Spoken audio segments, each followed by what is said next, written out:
Tidak sedikit orang habis puasa sakit. Padahal apa kata Nabi? Sumu tasihu, berpuasalah maka kamu akan apa? Sehat. Salah satu infak sedekah yang tidak boleh kita lupakan apa? Memberi hidangan kepada orang yang berbuka puasa. Ini amalan sedekah yang luar biasa ketika Ramadan. Apa kata Nabi SAW? Barang siapa yang memberi berbuka kepada orang yang berbuka puasa, maka dia mendapatkan pahala seperti orang yang berpuasa tanpa dikurangi sedikit pun. Allah melaknat seorang anak, seorang hamba yang bertemu bulan Ramadan dan dia masih punya orang tua, sedangkan dia belum minta maaf kepada orang tuanya, dia belum berbuat baik kepada orang tuanya, padahal dia punya salah, maka tidak akan diterima amalan Ramadannya. Sungguh orang yang bertemu Ramadan tapi di hatinya masih ada kebencian, kedengkian, bahkan permusuhan, naudzubillah, boleh jadi Allah tidak akan menerima amal ibadah puasa Ramadan kita.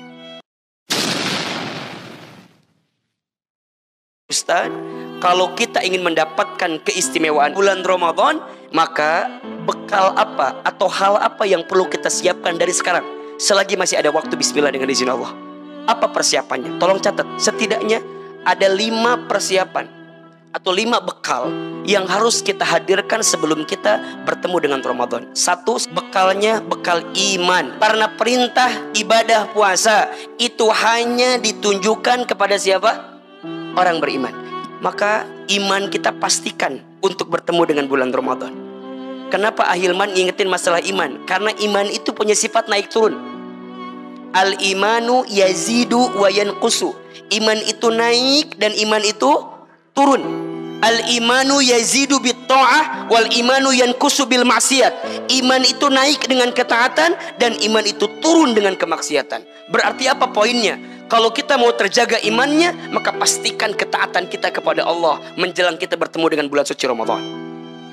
2, bekal yang harus Bapak Ibu siapkan adalah amal. Berarti hari ini buat agenda amal Ramadan kita. Tadi rumusnya, yang wajib diperbaiki, yang sunnah ditambah. Apa di antara yang sunnah yang harus Bapak Ibu pastikan di Ramadan? Jangan sampai kita bertemu Ramadan tapi kita tidak baca Al-Quran. Rugi sekali jika ada orang yang bertemu Ramadan tapi dia tidak baca Quran. Kenapa? Karena Ramadan itu kata para ulama menjadi mulia, salah satunya karena waktu itu Al-Quran diturunkan. Kalau seandainya Al-Quran tak diturunkan di bulan Ramadan, belum tentu Ramadan menjadi bulan yang mulia. Ustadz, berapa kali kira-kira kita harus baca Quran? Sebanyak-banyaknya. Makin banyak, makin bagus. Boleh nggak kita ngulang-ngulang hafalan? Walaupun bacaannya sama, ya boleh, silahkan. Tapi kalau mau hatam mah nggak, silahkan, bagus. Ya, tapi harus tartil juga bacaannya, bagus, silahkan. Bisa atau nggak? Bisa? Niat aja dulu. Kenapa niat dulu? Jangan mengecilkan niat dalam agama ini. Setiap amal tergantung niat. Bahkan yang luar biasa, niat itu kalau kebaikan belum dilakukan dapat 1 pahala. Ketika nanti dilakukan, berapa pahalanya? 10 pahala kebaikan. Beda catatan dengan keburukan. Kalau keburukan baru niat, belum dicatat. Baru akan dicatat ketika kapan? Ketika sudah melakukan. 2, apalagi amalannya kira-kira yang tidak boleh dilupakan? Infak sedekah. Ayo kejar dari sekarang nih. Ya, infak sedekah. Jadi nanti diamali banyak kan, baca Quran, infak sedekah, sholat taraweh. Nanti di 10 hari terakhir apa? Iktikaf. Pokoknya semua amalan-amalan yang kira-kira Bapak Ibu melihat ini adalah sebuah kebaikan, bahkan amalan sunnah, lakukan. Sayang kalau tidak. Nah, yang ketiga apa? Ilmu. Beramal harus pakai ilmu atau tidak? Harus. Orang yang Ramadannya pakai ilmu dengan tanpa ilmu beda atau sama? Beda. Orang yang pakai ilmu akan tahu prioritas. Kalau yang tanpa ilmu kadang-kadang mohon maaf, dia hanya rutin dengan sesuatu yang disebut rutinitas, tapi bukan prioritas. Padahal yang paling penting apa? Prioritas. Kalau pakai ilmu jadi tahu kesederhanaannya. Sok, sekarang kita belajar ya, gimana cara kita berbuka yang paling tepat dengan izin Allah. Allahu Akbar, Allahu Akbar, azan. Pertama apa yang perlu kita lakukan? Ya tentu sebelum itu siapin dulu bukanya ya. Ya, apa tadi siapinnya? Air ya, sama apa tadi? kurma. Poinnya sederhana, kalau mau lebih detail, berbukalah dengan yang manis. Dan kalau bisa airnya itu manis dan hangat. Poinnya itu. Kita mah kadang-kadang yang apa? Yang sedingin-dinginnya. Secara bab kesehatan pun kurang baik kalau tidak salah. Nanti coba dicek ke dokter yang lebih tahu ilmunya gitu. Perut kosong, dimasukin air yang sangat dingin, apa yang terjadi? Nah, nanti tolong tanyakan ke dokter ya. Itu kurang bagus. Apalagi ujungnya dikasih jajanan makanan yang banyak. Mohon maaf, habis maghrib kadang-kadang begah namanya. Mohon maaf, tidak sedikit orang habis puasa sakit. Padahal apa kata Nabi? Sumu tasihu, berpuasalah maka kamu akan apa? Sehat. Berarti kalau dari puasa sakit bukan gara-gara puasanya, berarti pola hidup kita yang salah. Sok sekarang kita belajar. Jadi kedua apa yang disiapin? Satu bukaannya, minum. Satu, yang kedua kurma. Kalau kita bicara kurma, kurmanya berapa jumlahnya? Ganjil. 1, 3, 5. Datang azan, Allahu Akbar, Allahu Akbar. Ucapkan kalimat apa? Alhamdulillahirabbil alamin, bismillahirrahmanirrahim. Minum. Set. Minum pertama itu fungsinya untuk apa? 2. 1, membatalkan ibadah puasa kita. Dan yang kedua, membasahi kerongkongan kita. Sedikit aja. Setelah itu disimpan itu, baru doa. Yang panjang mangga, yang sering kali kita bacakan misalnya zahabat dhama'u wabtallatil uruq wa thabatal ajru insyaallah, silakan. Atau yang masyhur, Allahumma lakasumtu wa bika amantu wa ala rizqika aftartu bi rahmatika ya arhamar rahimin. Angkat tangan kita, silakan doa macam-macam itu yang baik-baik insyaallah. Kata Nabi, ada 3 doa yang tidak akan tertolak. Yang pertama al-musafir, doanya orang yang di perjalanan. Yang kedua al-mazlum, doa orang yang terzolimi. Yang ketiga nih ya, doanya siapa? Orang yang berpuasa sampai dia berbuka puasa. Berarti itu mustajab. Kencengin doanya di situ. Yang punya hutang minta doa dimudahkan lunasnya. Yang karirnya lagi bagus minta dinaikkan karirnya, doa. Nyesal kalau nggak doa. Setelah itu baru minum lagi, menyempurnakan yang tadi. Ambil makan 1, 2, 3, selesai. Sekedar itu Pak prosesnya. Makanya apa sunnahnya? Disegerakan berbuka itu kan. Disegerakan karena apa? 1, karena kita membatalkan ibadah puasa kita. Yang kedua, menyambut kewajiban di depan mata. Apa? Sholat maghrib berjamaah. Barang siapa yang mau dunia, pakai apa? Ilmu. Barang siapa mau akhirat, pakai apa? Ilmu. Barang siapa mau keduanya, pakai ilmu. Maka pastikan ilmu kita. Yang keempat, harta. Buat apa harta? Tadi saya singgung, infak sedekah. Salah satu infak sedekah yang tidak boleh kita lupakan apa? Memberi hidangan kepada orang yang berbuka puasa. Ini amalan sedekah yang luar biasa ketika Ramadan. Apa kata Nabi SAW? Barang siapa yang memberi berbuka kepada orang yang berbuka puasa, maka dia mendapatkan pahala seperti orang yang berpuasa tanpa dikurangi sedikit pun. Jadi kalau Bapak Ibu nih, kan misalnya puasa berapa? 1 bulan. Taruhlah 30 hari misalnya. Kemudian kita ngasih orang setiap hari. Berarti kalau setiap hari dapat berapa tuh? 30 juga. Berarti seakan-akan kita puasa berapa hari? 60. Nah, Ustadz, yang dimaksud hidangan itu harus mewah, harus mahal, atau seperti apa? Ternyata pertanyaan ini pernah disampaikan oleh para sahabat kepada Nabi SAW. Apa kata Nabi? Hatta engkau memberi setengah biji kurma saja, maka engkau sudah tercatat memberikan hidangan kepada orang yang berbuka puasa. Dan yang terakhir, ini bungkusannya, hati. Sebelum bertemu Ramadan, bersihkan hati kita. Karena tidak mungkin seseorang bisa bertemu dengan kesucian Ramadan sedangkan hatinya masih kotor. Apa di antaranya ahilman? 1, saya ingatkan, jika ada seorang anak yang masih punya orang tuanya, sebelum kita bertemu Ramadan, minta maaf sama orang tua kita. Karena kata Nabi SAW, salah satunya ya, dikisahkan satu kali Nabi itu pernah naik mimbar. Kemudian tiba-tiba Nabi mengatakan kalimat amin, amin, amin 3 kali. Kemudian sahabat bertanya, ya Rasulullah, kenapa engkau mengucapkan amin, amin, amin 3 kali? Maka Rasul menjawab, tadi ada malaikat Jibril datang kepadaku dan malaikat Jibril berdoa. Apa doanya? Ada 3. Maka tadi aminnya berapa?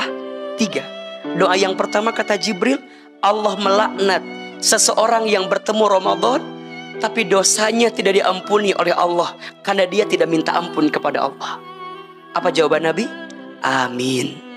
Yang kedua, Allah melaknat seorang anak, seorang hamba yang bertemu bulan Ramadan dan dia masih punya orang tua, sedangkan dia belum minta maaf kepada orang tuanya, dia belum berbuat baik kepada orang tuanya, padahal dia punya salah, maka tidak akan diterima amalan Ramadannya. Dan yang ketiga, Allah melaknat orang yang disebutkan nama Rasulullah Sallallahu Alaihi Wasallam, tapi dia tidak mau bersolawat kepada Rasulullah Sallallahu Alaihi Wasallam. Maka Rasul mengatakan apa? Amin. Ada poin yang kedua tadi. Jika ada seorang anak yang masih punya orang tuanya dan dia tidak berbuat baik dan dia malah punya salah dan belum minta maaf, tidak akan diterima amal ibadah puasa Ramadannya. Maka Bapak Ibu sekalian, ayo selagi masih ada orang tua kita ya. Karena kalau tidak ada, sudah tidak ada, kita tentu akan merasakan kesedihan yang luar biasa. Saya yakin yang paling membuat kita ingat dengan suasana Ramadan adalah orang tua kita kan. Maka selagi kita masih punya orang tua, ayo berbuat baik sama orang tua kita. Minta maaf. Kalau dekat, samperin, ambil tangannya, peluk tubuhnya, cium keningnya, cium pipinya, minta maaf sama orang tua kita. Ma, Pa, minta maaf ya kalau selama ini ada salah, pernah meninggikan suara, pernah membantah. Ustadz, gimana kalau sudah tidak ada? Apa yang perlu kita lakukan? Ada 3 hal yang dirindukan oleh orang tua di alam kubur dari anaknya yang masih hidup. Yang pertama, orang tua merindukan doa dari anaknya. Wabil khusus istighfar dari anaknya. Satu kali dikisahkan, ada seseorang yang sudah meninggal, kemudian hisab kuburnya diringankan, bahkan dihilangkan. Kemudian orang yang meninggal tadi bertanya kepada malaikat, wahai malaikat, kenapa siksa kuburku hari ini berkurang, bahkan ringan, bahkan tidak ada? Apa jawaban malaikat? Bagaimana mungkin aku bisa menghukummu, menyiksamu, sedangkan aku melihat ada anak-anakmu di dunia yang mendoakan dirimu. Ada anak-anakmu di dunia yang membacakan istighfar untukmu. Sungguh istighfar anaknya di dunia meringankan hisab orang tuanya di alam kubur. Maka doakan. Maka ada satu doa ya yang langsung dicantumkan dalam Al-Quran. Rabbighfirli wali walidayya warhamhuma kama rabbayani shaghira. Doakan. Apalagi mau menjelang Ramadan seperti ini, Ustaz. Apalagi yang kedua, orang tua di alam kubur merindukan kebaikan yang dilanjutkan oleh anaknya.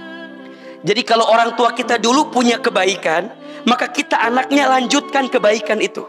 Misalnya, dulu almarhum orang tua kita misalnya punya kebiasaan, kalau sebelum Ramadan suka berbuat baik misalnya, ngasih A, ngasih B, ngasih C, maka kita anaknya lanjutkan kebiasaan baik itu. Jangan sampai terputus. Kalau terputus, sungguh orang tua di alam kubur sedih karena ada sesuatu yang baik yang terputus dari dirinya. Dan yang ketiga, orang tua merindukan dari anaknya sedekah yang diniatkan untuk orang tuanya. Maka Bapak Ibu sekalian, kalau orang tua kita dulu ngasih banyak harta sama kita, ngasih banyak sesuatu bagi kita, ayo infak sodako, apalagi Ramadan. Mana kosot sodakotun min mal, tidak akan pernah berkurang harta yang disodakokan. Ustadz, apakah sampai sedekah kita sebagai anak? Sampai. Satu kali dikisahkan, sahabat bernama Sa'ad bin Ubadah radhiyallahu an. Beliau bertanya kepada Nabi SAW, ya Rasulullah, aku ingin berbuat baik kepada ibuku. Kata Nabi, ya sudah, berbuat baik saja. Ya Rasul, tapi ibuku sudah wafat. Apakah bisa aku berbuat baik kepada ibuku walaupun ibuku sudah wafat? Kata Rasul, bisa. Bagaimana caranya? Kata Sa'ad, bersedekahlah atas nama ibumu.